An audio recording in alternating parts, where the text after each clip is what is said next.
या अज जी आप वीडियो देखने लगे ना वो पाकिस्तान का पंजाब तो इंडिया का पंजाब उनका कंपैरिजन है। लेकिन एक गल है कि आप कंपैरिजन क्यों देख रहे हैं, हालांकि पंजाब तो एक ही पंजाब, साडी माँ बोली जबान पंजाबी, साडी मिट्टी एक जैसी, साडे पानी एक जैसे, वो भी पंज आब पंज पानियां दी सरजमीन साडी। लेकिन ये हुण एक किस्म का समझो कि विछड़िया नूं तकरीबन 70-75 साल हो गए ने। ते आपां वीडियो वेखण दा मकसद है कि भी किन्नी चेंजिंग जिहड़े चढ़दे पंजाब दे लोग है ना वो कहंदे असीं ते बहुत अगे निकल गए हां। हाँ जी सुनिया हाँ इहो ही कहंदे ने कि वैसे भी उत्थों दे रेट दा भी बहुत फर्क है। हुण आपां दोस्तों वीडियो देखने आ ते इंशाअल्लाह तुहानूं भी मज़ा आएगा ते सानूं मालूमात मिलेगी कि चढ़दा पंजाब किन्ना कुछ अगे निकल। बाकी गलबात आपां वीडियो तो बाद भी डिस्कस करांगे। हेलो फ्रेंड्स, मैं गौरव और 14 अगस्त 1947 ये वो ऐतिहासिक दिन था जिस दिन इंडिया पाकिस्तान का बंटवारा हुआ। लेकिन उस दिन एक और दुखद घटना हुई जिसके बारे में ज्यादा लोग बात नहीं करते, पंजाब का बंटवारा। वो पंजाब जो 1947 में तो ऐसा दिखता था, पर आज ये कुछ ऐसा दिखता है। यानी आज की तारीख में ये इंडियन पंजाब पाकिस्तानी पंजाब से 3 गुना छोटा है। और इसीलिए भाई लोग आज का वीडियो थोड़ा हटके है, क्योंकि आज होगा एक बैटल, एक मुकाबला between Indian Punjab and Pakistani Punjab. कौन सा पंजाब ज्यादा एडवांस्ड है एंड लास्टली कौन सा पंजाब रहने के लिए सबसे बाप है। तो चलो शुरू करते हैं मुकाबला और देखते हैं इस मैच को कौन जीतता है। In today's video titled Indian Punjab versus Pakistani Punjab. So अब इस बैटल का फर्स्ट राउंड है लाइफस्टाइल, यानी बेसिकली कौन से देश का पंजाब किसी भी इंसान के रहने के लिए अच्छा है, ज्यादा प्रेफरेबल है। एक इंसान के अच्छे स्टेट में रह पाने के लिए 4 मेजर फैक्टर्स इन्फ्लुएंशियल होते हैं। Factor number 1 human development index, जिसे HDI कहते हैं। नाउ HDI बेसिकली एक स्टैटिस्टिकल डेटा है जिसके बेसिस पर कंट्रीज और स्टेट्स को डिफरेंट टायर्स में क्लासिफाई किया जाता है। और ये HDI बना है 3 एलिमेंट से। पहला है वहां का एजुकेशन, दूसरा है वहां का पर कैपिटा इनकम यानी कि इंडिविजुअल सिटीजन का एवरेज इनकम, और तीसरा है लाइफ एक्सपेक्टेंसी यानी ऑन एन एवरेज वहां के सिटीजन कितने साल की जिंदगी जी रहे हैं। अब HDI वाइज इंडियन पंजाब का स्कोर है 0.700 से 0.799 एंड पाकिस्तानी पंजाब का स्कोर है 0.732। Now this is interesting. I know दोनों का पॉइंट काफी 19-20 है, लेकिन अगर हम एरिया वाइज देखें ना तो इंडियन पंजाब का एरिया है अराउंड 50,000 स्क्वायर किलोमीटर्स और वहां का पॉपुलेशन है around 2 crore. Other hand Pakistani Punjab का एरिया है around 2 lakh square kilometres and वहां का पॉपुलेशन है around 9 crore. So now a larger area and higher population means higher resources, right? And also its allocation. लेकिन इन पैरामीटर्स में दोनों भी स्टेट्स में इतना स्टॉन्च कॉन्ट्रास्ट होने के बावजूद इन दोनों का HDI ऑलमोस्ट बराबर है। लेकिन हमारा पंजाब आज शायद इतना ही आगे हो जाता अगर इंडियंस के पास एम्प्लॉयमेंट की कमी ना होती, क्योंकि 2016 के 43.4% से आज 2021 में एम्प्लॉयमेंट रेट घटकर 36.86% हो चुका है। साथ ही इंडियन पंजाब तो इंडिया के टॉप 10 स्टार्टअप स्टेट के लिस्ट में भी नहीं आता, जिसे बूस्ट करने के लिए इंडियन गवर्नमेंट ने स्टार्टअप इंडिया पंजाब यात्रा के तहत स्टार्टअप्स को इंसेंटिव देना स्टार्ट किया है। और ये इसीलिए ताकि सोसाइटी की नॉलेज, वेल्थ और एम्प्लॉयमेंट को बढ़ावा मिले। पर इंडियन पंजाब के जीतने की एक वजह है HDI parameter number 1 education. Because Pakistani Punjab में स्टूडेंट्स को गलत एजुकेशन मिल रहा है। फॉर एग्जाम्पल के लिए उनकी हिस्ट्री में कई सारी चीजें कंप्लीटली झूठ है, गलत होती है, मिसरिप्रेजेंटेड होती है। जैसे कि रॉन्ग फैक्ट नंबर 1, पाकिस्तान की टेक्स्ट बुक के अकॉर्डिंग पाकिस्तान 711 AD में सिंध कॉन्क्वेस्ट के बाद से एग्जिस्ट करता था। नाउ पूरी दुनिया ये जानती है कि पाकिस्तान कब पैदा हुआ था।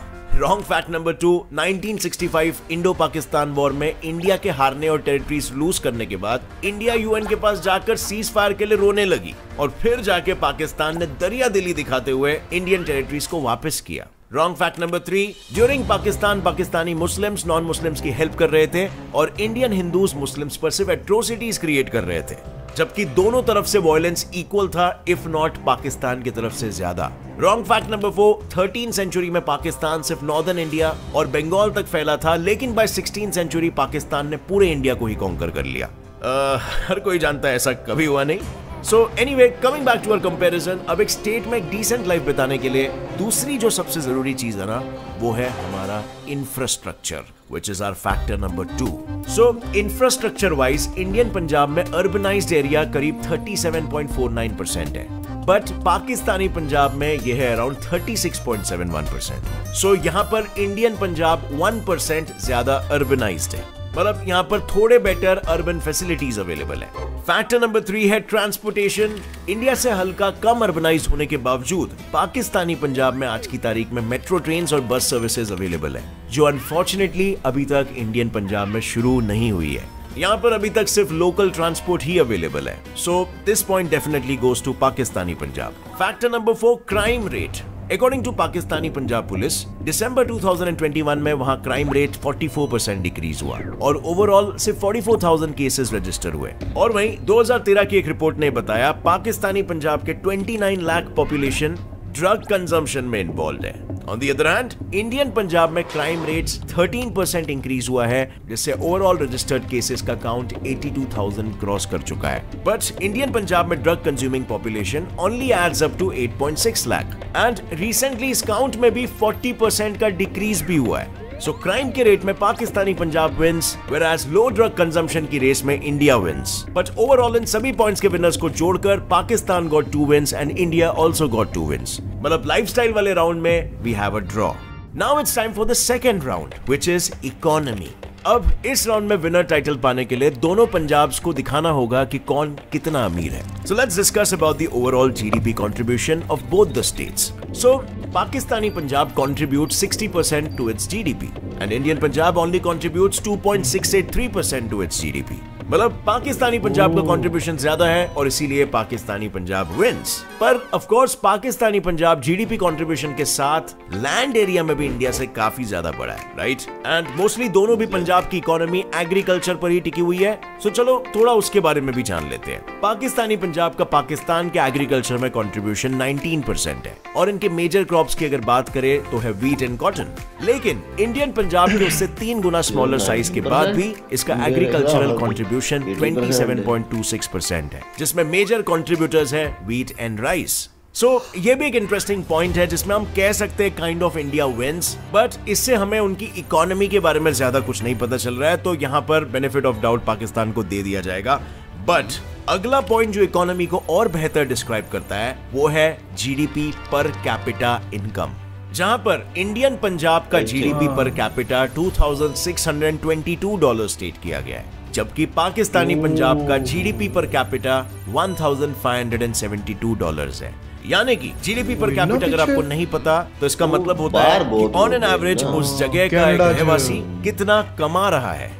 So even though Pakistani Punjab की जीडीपी हाई है as compare to Indian Punjab, but don't forget वहां का पॉपुलेशन भी हाई है, तो जीडीपी पर कैपिटा काफी कम हो जाता है। यानी कि on an average Indian Punjab के लोग पाकिस्तानी पंजाब से ऑलमोस्ट 75 से 80% ज्यादा कमा रहे हैं, which is a great indicator of a growing economy। So यहाँ पर क्लियरली ये पॉइंट जाएगा इंडियन पंजाब को।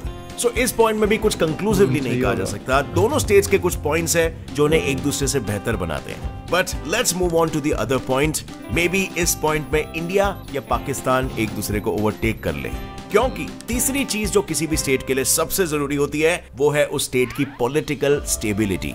And that's exactly our round number 3। अब देखो सिंपल सी बात है, आज आप जहाँ पर रहते हो अगर वहाँ की गवर्नमेंट हर दूसरे दिन बदलती रहती है तो वो देश के लिए क्या खुद अपने लिए कुछ नहीं कर पाएगी। So according to reports and data, Pakistani Punjab अब तक 3 times under the governor rule plus 2 times under martial law आ चुकी है, which basically means that it's an unstable government।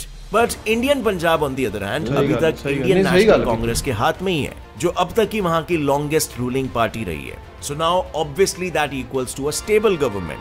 पर स्टेबल और अनस्टेबल गवर्नमेंट का रीजन, वेल पाकिस्तान की अनस्टेबल गवर्नमेंट का रीजन है टेररिस्ट मूवमेंट्स, बिकॉज वहां दर्जनों टेररिस्ट ग्रुप्स है जैसे अल-कायदा, खालिस्तान जिंदाबाद फोर्स, फलाह इंसानियत foundation, Babbar Khalsa international etcetera. ये सारे ग्रुप्स एंड वहीं इंडिया में सिर्फ एक खालिस्तान मूवमेंट हुआ था जिसे गवर्नमेंट ने भी फौरन कंट्रोल कर लिया। और इंडिया की पॉलिटिकल स्टेबिलिटी का रीजन और स्टेबिलिटी दोनों ही देखकर आप खुद समझ गए होंगे, ये पॉइंट क्लियरली इंडियन पंजाब को जाना चाहिए। So here we have Indian Punjab taking a lead. अब तक 3 राउंड्स हो चुके हैं। फर्स्ट राउंड था लाइफस्टाइल जिसमें हमें कोई विजेता नहीं मिला, सेकंड था इकोनॉमी जिसमें भी कोई क्लियर विजेता नहीं मिला, और थर्ड राउंड था पॉलिटिकल स्टेबिलिटी का जिसमें इंडियन पंजाब जीता। Now fourth round is freedom, जो बहुत इंपॉर्टेंट है एक जगह पर रहने के लिए, है ना। फ्रीडम को हम 2 कैटेगरीज में डिवाइड कर सकते हैं। First, freedom of religion. 1947 में पाकिस्तान और इंडिया का बंटवारा हो चुका था और तब पाकिस्तान में 20 लाख सिख रहा करते थे, जिनका काउंट आज सिर्फ और सिर्फ 50,000 हो गया है। इसीलिए 2020 में US secretary of state Mike Pompeo के अकॉर्डिंग अपने ही देश में रिलीजियन वायलेशन की वजह से कंट्रीज ऑफ पर्टिकुलर कंसर्न की लिस्ट में पाकिस्तान को डाला गया।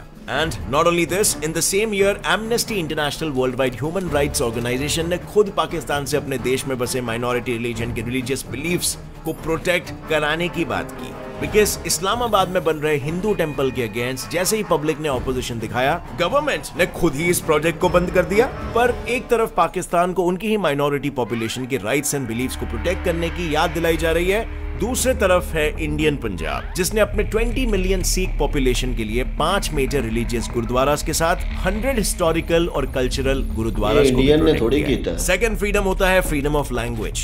इंडिया के पंजाब में 2.8 करोड़ पंजाबी स्पीकिंग पॉपुलेशन है और पाकिस्तान में करीबन 20 करोड़। बट मजे की बात तो यह है कि इसके बावजूद पंजाबी हमारी ऑफिशियल लैंग्वेज है और उनकी नहीं। पर यह सिर्फ यहीं पर खत्म नहीं होता है, इनके लेजिस्लेटिव असेंबली में भी पंजाबी पाकिस्तान नहीं दिया गया, जबकि हमारे यहाँ भारत में दिया है। पाकिस्तान में ऑफिशियल लैंग्वेज सिर्फ और सिर्फ उर्दू है और पंजाबी को काइंड ऑफ लेस इंटेलेक्चुअल माना जाता है, which is a pretty common sentiment over there. So this shows the level of freedom of language there. In fact, इससे बेटर तो freedom of language का एग्जाम्पल कनाडा ने सेट किया है, जहां से 1.4% पॉपुलेशन पंजाबी है, पर फिर भी उनके पार्लियामेंट ने हमारी ही तरह पंजाबी को एक ऑफिशियल लैंग्वेज का स्टेटस दिया है। मतलब यहाँ पर कंपैरिजन पंजाब का हो रहा है और जिस स्टेट ने पंजाबी को ही एक ऑफिशियल लैंग्वेज का रिकॉग्निशन नहीं दिया है। सो ये पॉइंट क्लियरली इंडियन पंजाब के खाते में जाना चाहिए, क्योंकि not only freedom of language but religious freedom के मामले में भी इंडियन पंजाब जीतता है, which clearly means that Indian Punjab is the ultimate winner today.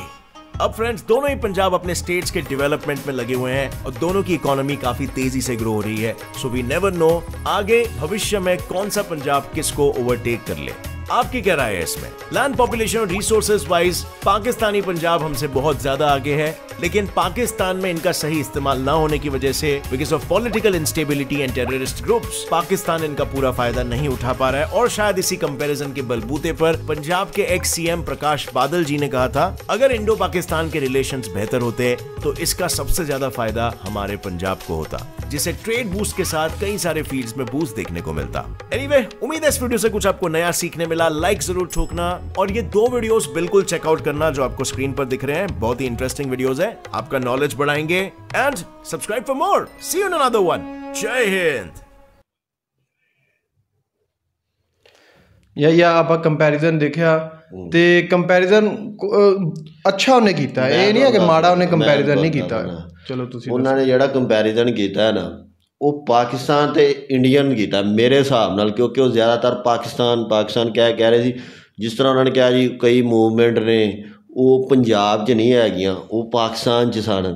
ਕਈ ਚੀਜ਼ਾਂ ਉਹਨਾਂ ਨੇ ਕੰਪੇਅਰ ਪਾਕਿਸਤਾਨ ਦੀਆਂ ਕੀਤੀਆਂ ਨੇ ਤੇ ਨਾਮ ਪੰਜਾਬ ਦਾ ਲਿਆ, ਬੜੀਆਂ ਚੀਜ਼ਾਂ। ਯਾਨੀ ਕਿ ਉਹਨਾਂ ਨੇ ਬੇਸਿਕਲੀ ਤੁਸੀਂ ਇਹ ਕਹਿਣਾ ਚਾਹੁੰਦੇ ਹੋ ਕਿ ਇੰਡੀਅਨ ਪੰਜਾਬ ਦਾ ਉਹਨਾਂ ਨੇ ਨਾਮ ਲਿਆ ਹੈ, ਹਾਂਜੀ, ਤੇ ਇਧਰੋਂ ਕੰਪੈਰੀਜ਼ਨ ਪਾਕਿਸਤਾਨ ਨਾਲ ਕਰ ਰਿਹਾ, ਪੰਜਾਬ ਨਾਲ ਨਹੀਂ ਕਰ ਰਿਹਾ। ਪੰਜਾਬ ਨਾਲ ਨਹੀਂ ਕਰ ਰਿਹਾ, ਥੋੜਾ ਜਿਹਾ ਉਹ ਸਮਝੋ ਕਿ ਇੱਕ ਉਹ ਪੰਜਾਬ ਨਾਲ ਪੰਜਾਬ ਦਾ ਉਹਨੇ ਕੰਪੈਰੀਜ਼ਨ ਕਰਨਾ ਚਾਹੀਦਾ। ਇਹ ਠੀਕ ਹੈ ਉਹਨਾਂ ਦਾ ਕਿ ਪਾਕਿਸਤਾਨ ਦੇ ਜਿਹੜਾ ਸ਼ਰ੍ਹਾਮਵਾਦ ਤੇ ਚੜ੍ਹਦੇ ਪੰਜਾਬ ਦੀਆਂ ਤੇ ਲਹਿੰਦੇ ਪੰਜਾਬ ਦੀਆਂ 19-20 ਦਾ ਫਰਕ ਹੈ। ਫਿਰ ਉਹਨਾਂ ਨੇ ਇਹ ਕਿਹਾ ਕਿ 30% ਪੰਜਾਬ ਇੰਡੀਆ 'ਚ, 70% ਪਾਕਿਸਤਾਨ 'ਚ। ਜਾਂ ਇੱਕ ਚੀਜ਼ ਇਹ ਤੁਹਾਨੂੰ ਮੰਨਣੀ ਪੈਣੀ ਹੈ, ਮਸ਼ੀਨਰੀ ਦੇ ਲਿਹਾਜ਼ ਨਾਲ, ਟੈਕਨੋਲੋਜੀ ਦੇ ਲਿਹਾਜ਼ ਨਾਲ ਚੜ੍ਹਦਾ ਪੰਜਾਬ ਚਾਹੇ ਛੋਟਾ ਹੀ ਹੈ, ਉਹ ਅੱਗੇ ਨਿਕਲ ਗਿਆ।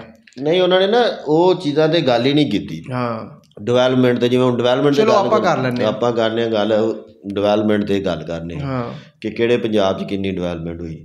ਹੁਣ ਜੇ ਆਪਾਂ ਟਰਾਂਸਪੋਰਟੇਸ਼ਨ ਦਾ ਦੇਖੀਏ ਤੇ ਪੰਜਾਬ ਪਾਕਿਸਤਾਨ ਦਾ, ਜਿਵੇਂ ਉਹਨਾਂ ਨੇ ਦੱਸਿਆ, ਪਾਕਿਸਤਾਨ ਦੇ ਪੰਜਾਬ ਦੇ 3 ਸ਼ਹਿਰਾਂ 'ਚ ਮੈਟਰੋ ਨੇ, ਮੈਟਰੋ ਚੱਲਦੀ, ਔਰੇਂਜ ਲਾਈਨ ਟ੍ਰੇਨ ਵੀ ਚੱਲਦੀ ਹੈ।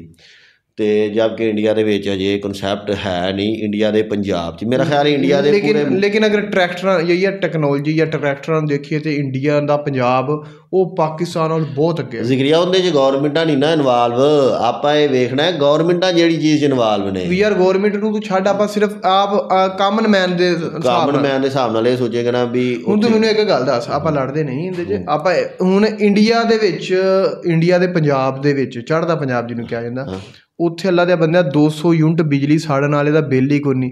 ਇੱਥੇ ਮੇਰੇ ਇਸ ਦਫਾ 200 ਯੂਨਿਟ ਸੜੇ ਨੇ, ਮੈਨੂੰ 1400 ਬਿੱਲ, 14,000 ਬਿੱਲ ਆਇਆ ਸਹੀ ਹੈ ਉਹ, ਮਤਲਬ ਕਿ ਉਹ ਤੇ ਹਕੂਮਤਾਂ ਦਾ ਕੰਮ ਹੈ ਨਾ, ਤੇ ਫਿਰ ਕੰਮ ਕਰਵਾ ਰਹੀਆਂ ਹਕੂਮਤਾਂ, ਕੰਮ ਕਰਵਾ ਰਹੀਆਂ ਨੇ ਹਕੂਮਤਾਂ। ਫਿਰ ਇਹਨਾਂ ਨੇ ਜਿਹੜਾ ਦੂਸਰਾ ਇੱਕ ਹੋਰ ਕਿਹਾ ਕਿ ਨਸ਼ੇ ਦੀ ਇੱਥੇ ਬਹੁਤ ਜ਼ਿਆਦਾ, ਨਸ਼ੇ ਵਾਲਾ ਮਿਸਾਲ ਹੁਣ ਸਾਡੇ ਪਿੰਡ 'ਚ ਨਾ ਸ਼ਾਇਦ ਕੋਈ ਵੀ ਨਹੀਂ ਨਸ਼ਈ, ਇੱਕ ਵੀ ਨਹੀਂ ਨਸ਼ਈ। ਸਾਡੇ ਚਿਸ਼ਤੀਆਂ ਸ਼ਹਿਰ ਚਲੇ ਜੋ ਕੁਛ ਸ਼ਾਇਦ ਇੱਕ ਅੱਧਾ ਦੁੱਕਾ ਮਿਲ ਜਾਵੇ, ਏਡਾ ਵੱਡਾ ਸ਼ਹਿਰ ਹੈ।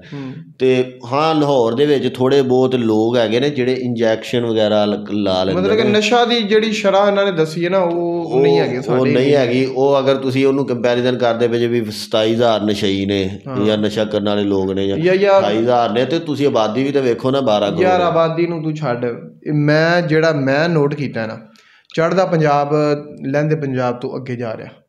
ਉਹ ਭਲਾ ਕਿ ਮੈਂ ਤੈਨੂੰ ਦੱਸਣਾ ਟੈਕਨੋਲੋਜੀ 'ਚ ਅੱਗੇ, ਖਾਦਾਂ ਦੇ ਉੱਥੇ ਸਸਤੀਆਂ, ਠੀਕ ਹੈ, ਪਾਣੀ ਉੱਥੇ ਬਿਲਕੁਲ ਸਸਤਾ, ਮੋਟਰਾਂ ਲੱਗੀਆਂ ਨੇ ਏਡੀਆਂ ਹੈਵੀ ਮੋਟਰਾਂ। ਅੱਲਾ ਦੇ ਬੰਦਿਆ 1000-1200 ਦਾ ਤੂੰ ਘੰਟਾ ਟੂਲ ਚਲਾਉਣਾ ਇੱਥੇ। ਰੂਟਾ ਵਾਟਰ ਤੂੰ ਪਹਿਲੇ ਜੇ ਫਰਾਣਾ ਹੋਵੇ ਤੇ 4000-4200 ਹੋਏ, ਉੱਥੇ 700 ਹੋਏ। ਹੁਣ ਕਣਕ ਦਾ ਰੇਟ ਤੂੰ ਚੈੱਕ ਕਰ, ਮਨ ਜਿਹੜੀ ਸਾਡੀ ਇੱਥੇ ਕਣਕ ਹੈ 2200 ਨੂੰ ਨਹੀਂ ਤੇਰੀ ਵਿਕੀ, ਠੀਕ ਹੈ। ਹੁਣ 2200 ਤਾਂ ਨਹੀਂ ਹੋਏਗੀ, 2400 ਤੱਕ ਯਾਰ, 2400 ਤੱਕ ਬਹੁਤ ਜ਼ਿਆਦਾ ਬਣ ਗਈ ਹੈ। 2400 ਦੀ ਐਦਵਾ ਵੇਚ ਕੇ ਤੂੰ ਬੜਾ ਖੁਸ਼ ਹੈ, ਅਗਲੀ ਵਾਰੀ ਇਹ ਵੀ ਨਹੀਂ ਵਿਕਣੀ। ਅੱਛਾ, ਫਿਰ ਹੋਰ ਮੈਂ ਤੈਨੂੰ ਗੱਲ, ਉਹਨਾਂ ਦੇ ਟਰੈਕਟਰ ਹਾਈ ਲੈਵਲ ਦੇ, ਉਹਨਾਂ ਦੀ ਮਸ਼ੀਨਰੀ ਹਾਈ ਲੈਵਲ ਦੀ ਬਹੁਤ ਅੱਗੇ ਵੇ, ਅਤੇ ਅਸੀਂ ਹਜੇ ਤੱਕ ਇੱਥੇ ਖਾਲੇ ਛਾਂਗਦੇ ਫਿਰਨੇ ਆ। ਮਤਲਬ ਕਿ ਇਸ ਤਰ੍ਹਾਂ ਦੇ ਜਿਹੜੇ ਕਾਮਨ ਮੈਨ ਦੀ ਮੈਂ ਗੱਲ ਸੁਣਾ ਰਿਹਾ, ਆਪਾਂ ਨੂੰ ਹਕੂਮਤਾਂ ਨਾਲ ਕੋਈ ਲੈਣਾ ਦੇਣਾ ਨਹੀਂ ਹੈ, ਕਿਉਂਕਿ ਅਸੀਂ ਮੰਨਦੇ ਨਹੀਂ ਕਿ ਚੜ੍ਹਦਾ ਪੰਜਾਬ ਤੇ ਲਹਿੰਦਾ ਪੰਜਾਬ, ਅਸੀਂ ਇੱਕ ਹੀ ਮੰਨਦੇ ਹਾਂ।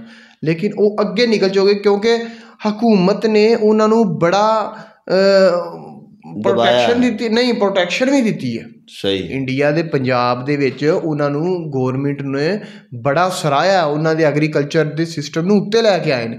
ਇਹ ਵੱਖਰੀ ਗੱਲ ਹੈ ਕਿ ਉੱਥੇ ਇhtਜਾਜ ਹੁੰਦੇ ਨੇ, ਉਹਨਾਂ ਦੀ ਜਿਨਸ ਦਾ ਰੇਟ ਨਹੀਂ ਲੱਗਦਾ, ਜਿਹੜੀ ਪ੍ਰੋਡਕਸ਼ਨ ਉਹ ਲੈਂਦੇ ਨੇ ਫਸਲਾਂ 'ਚੋਂ, ਉਹਦਾ ਰੇਟ ਯਾਰ ਨਹੀਂ, ਉਹਨਾਂ ਦੀ ਓਵਰਆਲ ਚੀਜ਼ਾਂ ਹੈ ਜਾਂ ਸਸਤੀਆਂ ਨੇ। ਖਾਦ ਯੂਰੀਆ ਦੀ ਬੋਰੀ ਜਿਹੜੀ ਤੂੰ 4700-4900 ਦੀ ਚੱਕਣਾ ਹੈ ਨਾ, ਉੱਥੇ ਮੈਂ ਤੂੰ ਭਲਾ ਕਿੰਨੇ ਦੀ 250 ਦੀ ਹੈ ਯੂਰੀਆ ਦੀ ਬੋਰੀ।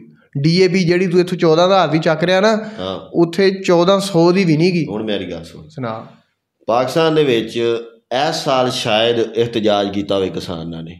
ਅੱਛਾ, ਉੱਥੇ ਪਿਛਲੇ ਪਤਾ ਨਹੀਂ ਕਿੰਨੇ ਸਾਲਾਂ ਤੋਂ ਕਿਸਾਨ ਇhtਜਾਜ ਕਰ ਰਿਹਾ।